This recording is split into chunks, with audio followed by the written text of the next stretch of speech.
हरे कृष्णा। ओम नमो भगवते वासुदेवाय।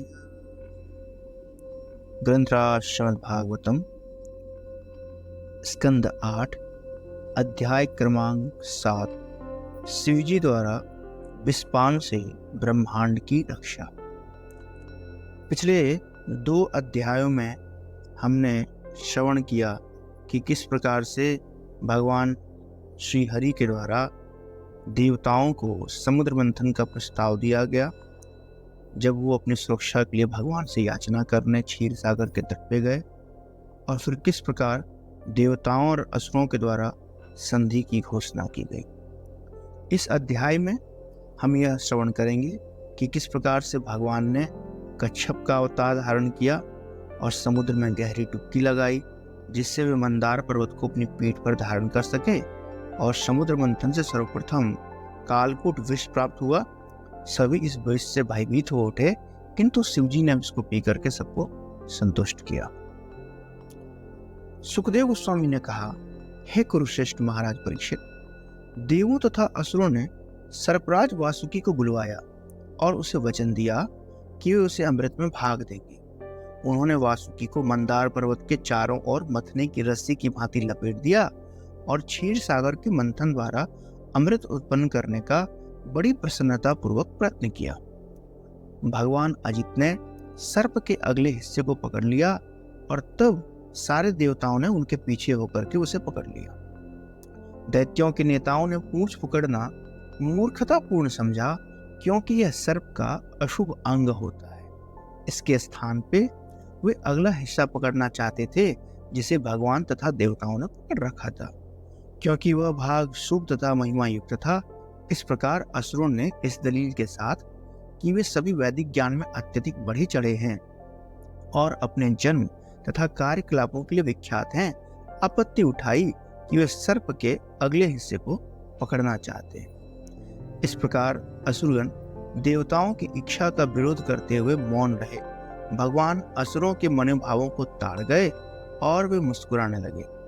उन्होंने विचार विमर्श किए बिना तुरंत ही सर्प की पूंछ पकड़कर उनका प्रस्ताव मान लिया और सारे देवता उनके साथ हो लिए। सांप को किस स्थान पर पकड़ना है, यह तय करने के पश्चात कश्यप के पुत्र देवता तथा असुर दोनों ने क्षीर सागर के मंथन से अमृत पाने की लालसा से अपना अपना कार्य प्रारंभ कर दिया। हे पांडुवंशी, जब क्षीर सागर में मंदार पर्वत को इस तरह मथानी के रूप में प्रयुक्त किया जा रहा था, तो उसका कोई आधार न था।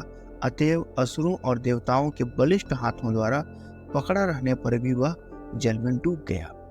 चूंकि पर्वत दैवी शक्ति से डूबा था, अतएव देवता तथा असुरगण निराश थे और उनके चेहरे कुमलाए से प्रतीत हो रहे थे। भगवत इच्छा से जैसी स्थिति उत्पन्न हो गई थी, उसे देखकर असीम शक्तिशाली एवं अच्युत संकल्प वाले श्री भगवान ने कछुए का अद्भुत रूप धारण किया और जल में प्रविष्ट होकर विशाल मंदार पर्वत को उठा लिया। जब देवताओं और असुरों ने देखा कि मंदार पर्वत उठाया गया है, तो प्रफुल्लित हो गए और पुनः मंथन करने के लिए प्रोत्साहित हुए। यह पर्वत विशाल कछुए की पीठ पर टिका हुआ था, जो एक विशाल द्वीप की भांति 8 लाख मील तक फैला हुआ था। 8 लाख मील मतलब 12 लाख किलोमीटर से थोड़ा सा ज्यादा। हे राजन, जब देवताओं और असुरों ने अपने बाहुबल से अद्भुत 12 लाख किलोमीटर के कछुए की पीठ पर स्थित मंदार पर्वत को घुमा दिया, तो कछुए ने पर्वत के इस घूमने को अपना शरीर खुजाने का साधन मान लिया। इससे उसे अत्यंत सुखप्रद स्थिति की अनुभूति हुई। तत्पश्चात भगवान विष्णु उन सबको प्रोत्साहित करने एवं विभिन्न प्रकार से शक्ति देने के लिए असुरों में रजोगुण के रूप में, देवताओं में सतोगुण के रूप में तथा नाग वासुकी में तमोगुण के रूप में प्रविष्ट हो गए। तब मंदार पर्वत की चोटी पर श्री भगवान ने अपने आप को हजारों भुजाओं सहित प्रकट किया, जो अन्य विशाल पर्वत की तरह लग रहे थे, और एक हाथ से मंदार पर्वत को पकड़े रखा। तब ब्रह्मा, शिव, इंद्र तथा अन्य देवताओं ने उच्च लोकों में भगवान की स्तुति की और उन पर फूलों की वर्षा की। देवता और असुर अमृत के लिए मानो मतवाले होकर कार्य कर रहे थे, क्योंकि भगवान ने उन्हें प्रोत्साहित कर रखा था। वे पर्वत के ऊपर और नीचे सभी जगह थे और देवताओं, असुरों, वासुकी तथा पर्वत में भी प्रविष्ट हो गए थे। देवताओं और असुरों के बल से क्षीर सागर इतनी शक्ति के साथ विलोड़ित हो रहा था कि जल के सारे मगरमच्छ अत्यधिक विचलित हो उठे। तो भी समुद्र का मंथन इस तरह चलता रहा। नाग वासुकी के हजारों नेत्र और मुख थे। उनके मुख से धुआं तथा अग्नि की लपटें निकल रही थी, जिससे पेलोय, काले, बलि, इनवल आदि असुरगण पीड़ित हो रहे थे। इस तरह सारे असुर जो जंगल की आग से जले हुए सरल वृक्ष की भांति प्रतीत हो रहे थे, धीरे धीरे शक्तिहीन प्रतीत होते गए। चूंकि वासुकी की दहकती सांस से देवता भी प्रभावित हुए थे, अतः उनकी शारीरिक कांति घट गई। उनके वस्त्र, उनकी दिव्य मालाएं, उनके आयुध, उनके मुखमंडल धुएं से सब काले पड़ गए। किंतु भगवत कृपा से समुद्र के ऊपर बादल प्रकट हो गए और वे मूसलाधार वर्षा करने लगे। समुद्री लहरों के जल के कण लेकर मंद समीर बहने लगे, जिससे देवताओं को राहत मिल सके। जब श्रेष्ठतम देवताओं और असुरों के द्वारा इतना उद्यम किए जाने पर भी क्षीर सागर से अमृत ना निकल सका, तो स्वयं भगवान अजित ने समुद्र को मथना प्रारंभ कर दिया।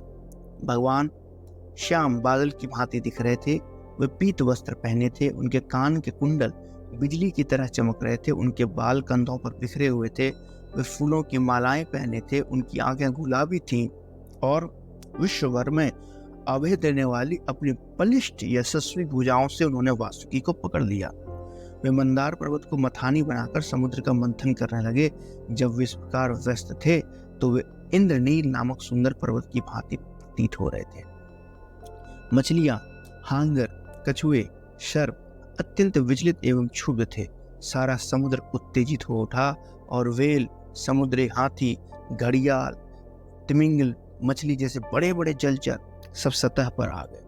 सब इस प्रकार से समुद्र मंथन जब हो रहा था, तो इससे सर्वप्रथम हलाहल नामक घातक विष उत्पन्न हुआ।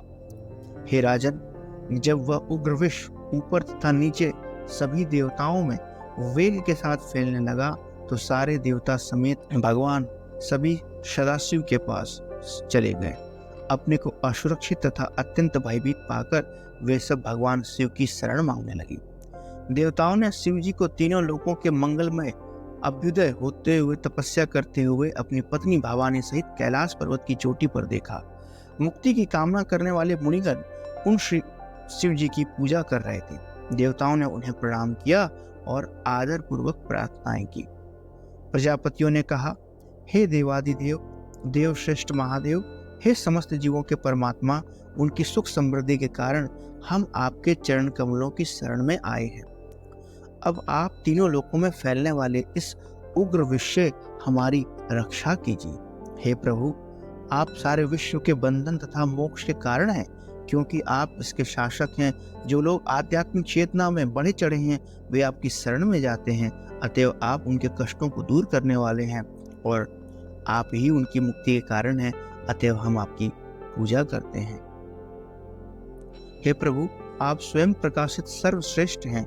आप अपनी निजी शक्ति से इस भौतिक जगत का सृजन करते हैं और जब आप सृष्टि पालन तथा संहार का कार्य करते हैं, तो ब्रह्मा विष्णु महेश्वर के नाम अपना कर लेते। हे समस्त लोगों के पिता, आप आकाश आपकी नाभि है, वायु आपकी श्वसन क्रिया है, सूर्य आपकी आंखें हैं, जल आपका वीर्य है, आप समस्त प्रकार के उच्च निम्न जीवों के आश्रय हैं, चंद्रदेव आपका मन है, उच्चतर लोक मंडल आपका सिर है, अग्नि आपका मुख है, पृथ्वी आपके चरण कमल हैं, आप निखिल देव रूप हैं, नित्य काल आपकी गति है, सारे दिशाएं आपके कान हैं, जल का स्वामी वरुण आपकी जीवा है, वैदिक ज्ञान के आप मूल स्रोत हैं, भौतिक सृष्टि, प्राण, इंद्रिय, पांच तत्व, तीन गुण, महत्व गुण के आप मूल कारण हैं, आप नित्य काल हैं, संकल्प हैं, सत्य हैं, रित कही जाने वाली दो धार्मिक प्रणालियां हैं, आप तीन अक्षर अ उ म वाले ओम शब्द के आश्रय हैं।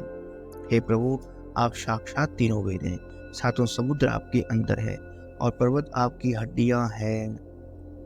इस प्रकार सारे देवताओं के द्वारा शिव जी की जब प्रार्थना की गई और शिव जी जो सारे जीवों के प्रति सदैव कल्याणकारी हैं, जब उन्होंने देखा कि सारे जीव विश्व के सर्वत्र फैलने के कारण अत्यधिक उद्विग्न हैं, तो वे अत्यंत दयार्द हो उठे।